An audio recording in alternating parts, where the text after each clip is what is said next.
Hi guys! Tara guys, samahan niyo ako guys kung papaano magluto ng chicken biryani. Ayan guys, tuturuan ko po kayo kung papaano magluto ng biryani. Ayan, grabe, sobrang lambot yung chicken, humihiwalay na sa buto. Ayan, yan talaga yung gusto kong pagkaluto, yung sobrang lambot. But anyway, balik na tayo dito. Ayan po yung kakailanganin natin mga sangkap. Pasensya na guys, hindi ko na napaipakita yung ibang sangkap. Una, kakailanganin natin ng madaming bawang at saka sibuyas at saka tomatoes. The best yung tomatoes. Kasi yun yung nagpapasarap ng biryani natin pag madaming tomatoes. Ayan, 2 kilo po yan yung chicken. Ayan, ito po yung mga seasoning. Pero yung ibang seasoning guys, hindi ko na naipakita dyan. Pasensya na guys, sobrang ingay kasi nandito yung mga anak ko habang nagbo-voice over ako. Nakikijoin din mga pasaway. Ayan, charis.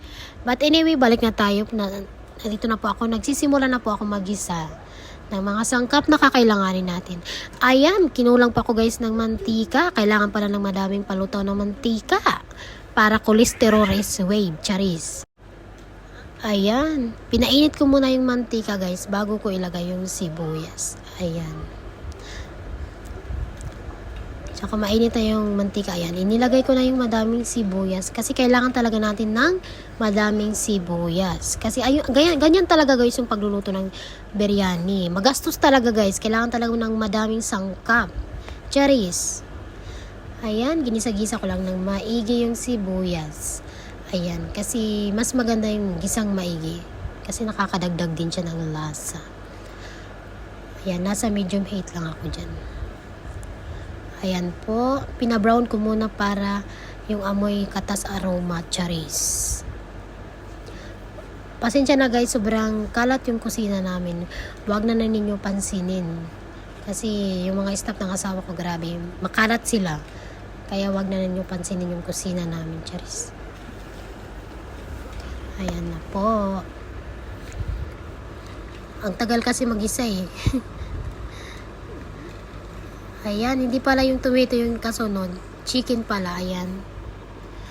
Ayan, inilagay ko na dyan yung chicken. Ayan, 2 kilo po yan guys yung ginamit yung chicken. At saka pinahiwa ko lang na maliliit guys.